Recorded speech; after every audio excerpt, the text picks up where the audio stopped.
बिस्मिल्लाहिर्रहमानिर्रहीम। अस्सलाम वालेकुम। टीवी में खुश आमदीद। आज 6 जुलाई 2025 रोज़ इतवार सऊदी अरब की शाम तक की अहम तरीन खबरों के साथ मैं हूं वसीम। अगर आप भी सऊदी अरब के गैर मुल्की हैं तो आप टीवी को सब्सक्राइब करें, बेल आइकन को प्रेस करें। आज के न्यूज़ बुलेटिन को मुकम्मल देखिएगा। आज शुरू करते हैं पहली खबर के साथ। खलीजी मुल्कों की टूरिस्ट वीज़ा पॉलिसी में बड़ी पेशरफ, जल्द मुतहिदा वीज़ा जारी करने का ऐलान। जीसीसी जल्द ही एक यूनिफाइड वीज़ा मुतारिफ कराने जा रहे हैं, जिसके ज़रिए जीसीसी की तमाम 6 रुकन रियासतों का सफ़र एक ही वीज़ा पर हो सकेगा। इस नई सहूलत के तहत 6 मुख्तलिफ मुल्कों के लिए अलग अलग वीज़ा दरख्वास्त देने की ज़रूरत ख़त्म हो जाएगी, जबकि वीज़ा की मुद्दत 1 से 3 माह तक होगी। जीसीसी के सेक्रेटरी जनरल जासिम अल बदेवी ने बताया कि टूरिस्ट वीज़े का इजरा जल्द मुतवक्के है और इस हवाले से जीसीसी मुल्कों की वजारत दाखिला के पासपोर्ट डिपार्टमेंट्स की मुश्तरका फ़नी मुलाकातें जारी हैं, ताकि इस मनसूबे को अमली जामा पहनाया जा सके। इस नई वीज़ा पॉलिसी का मकसद बैरूनी टूरिस्ट को खित्ते की ज़्यादा से ज़्यादा रियासतों की सैर का मौका देना है, वो भी कम तरीन इंतज़ामी पेचीदगियों के साथ, जिससे सफरी वक्त और अखराजात दोनों में बचत होगी।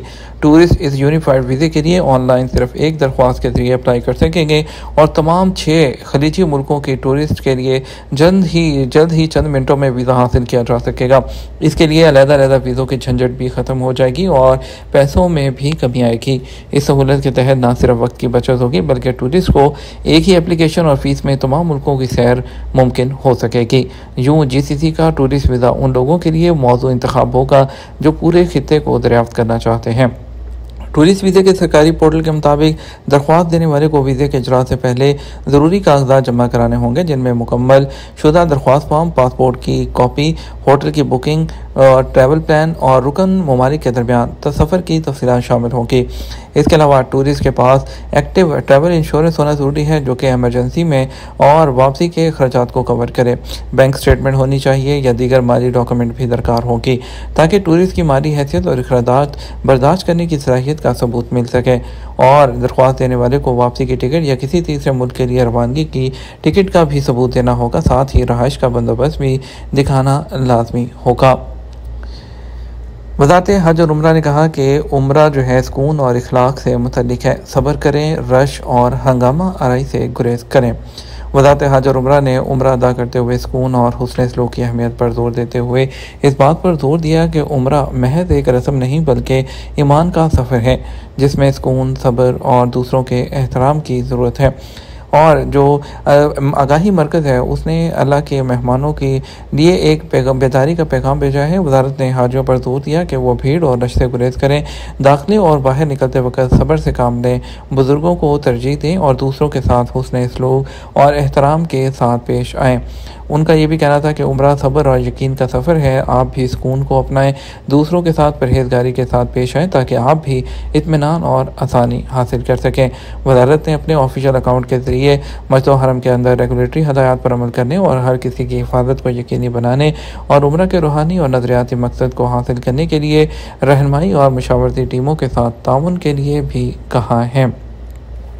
जमजम के पानी का मक्का में अपने मंबा से मस्जिद नबी तक का सफ़र। सख्त लेबॉर्ट्री की निगरानी में रोज़ाना 200 टन जमजम का पानी रोज़ाना सैकड़ों किलोमीटर का सफ़र तय करके मक्का में अपने मुबारक मंबा से मदीना में मस्जिद नबी तक पहुंचता है। इस सफ़र में एक पेचीदा अमल शामिल है, जिसमें बॉटलिंग, ट्रांसपोर्ट, स्टोरेज और रेफ्रिजरेशन शामिल है। ये सब कुछ खुसूसी टीमें निगरानी में करती हैं, जो इस पाकीज़गी और मेयार को यकीनी बनाती हैं। सफ़र का आगाज़ फिलिंग स्टेशन से होता है, जहाँ पानी को मखसूस कंटेनर्स में मुंतकिल किया जाता है और इसकी कुदरती खसूसियात को महफूज रखने वाले जो मौसिल टैंकों में स्टोर किया जाता है। उसके बाद माहिरीन की तरफ से इसकी एहतियात से निगरानी की जाती है, ताकि इसकी पाकीज़गी को यकीनी बनाया जा सके और जदीद लेबॉर्ट्री तकनीकों का इस्तेमाल करते हुए किसी भी आलूदगी या नजासत की अदम मौजूदगी को यकीनी बनाया जा सके। जमजम के पानी को ठंडा किया जाता है और बाद में मस्जिद नबी की नमाज़गाहों के अंदर वाक़ खसूसी कंटेनर्स में तकसीम किया जाता है, जिससे नमाजियों और ज़ायरीन की प्यास बुझाई जाती है। रोज़ाना की खपत का तखमीना 200 टन से ज़्यादा है, जो इसकी बाकायदा और महफूज फ्राहमी को यकीनी बनाने के लिए की जाने वाली कोशिशों को ज़ाहिर करता है। छुट्टी के दौरान बच्चों का देर तक जागना इर्तिकाज़ को कमज़ोर करता है, मूड में तब्दीली और डिप्रेशन का बायस बनता है। किंग फहद मेडिकल सिटी में नींद की अद्वियात की कंसल्टेंट डॉक्टर नूरा बदवी ने बच्चों और नौउम्र जो हैं उन पर गर्मियों की छुट्टियों में देर तक जागने के असरात से खबरदार किया। उन्होंने कहा नींद की कमी मूड में तब्दीली, कमज़ोर इर्तिकाद और जो है इदराक का सबब बन सकती है। यहाँ तक कि तवीलुल मुद्दत में डिप्रेशन जैसे नफ्सियाती मसाइल का बायस बन सकती है।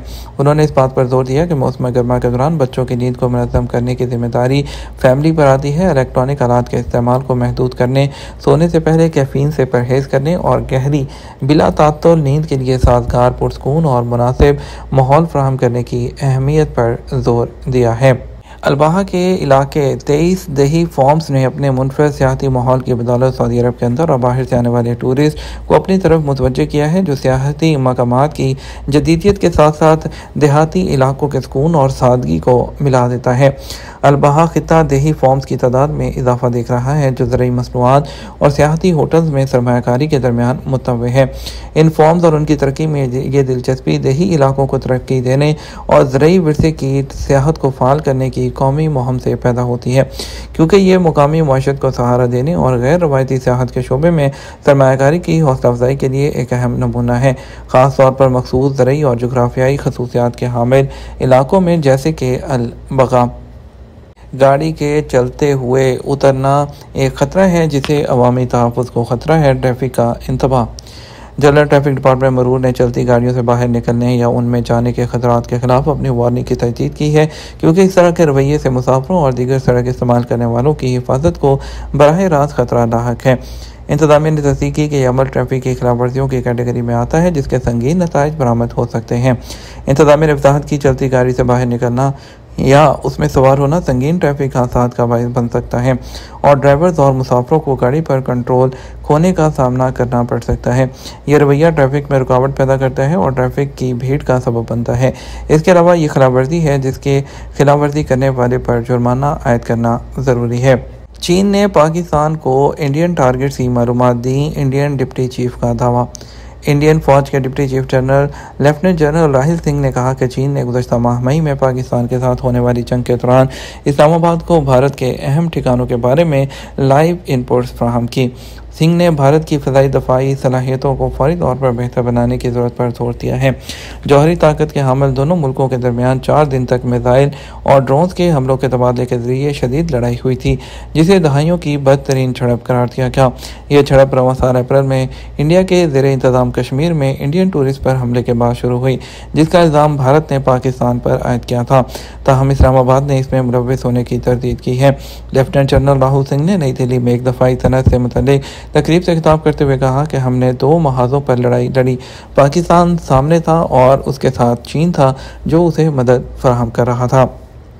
ये तो हमारा अब तक का न्यूज़ बुलेटिन है। मज़ीद और अहम खबरों के लिए हमारा शाम 12 बजे का न्यूज़ बुलेटिन देख सकते हैं। इसके साथ हम आपसे इजाज़त चाहेंगे। वीडियो को लाइक और शेयर करना मत भूलिएगा। आपके कीमती वक्त का शुक्रिया। अपना ख्याल रखिएगा। अस्सलाम वालेकुम।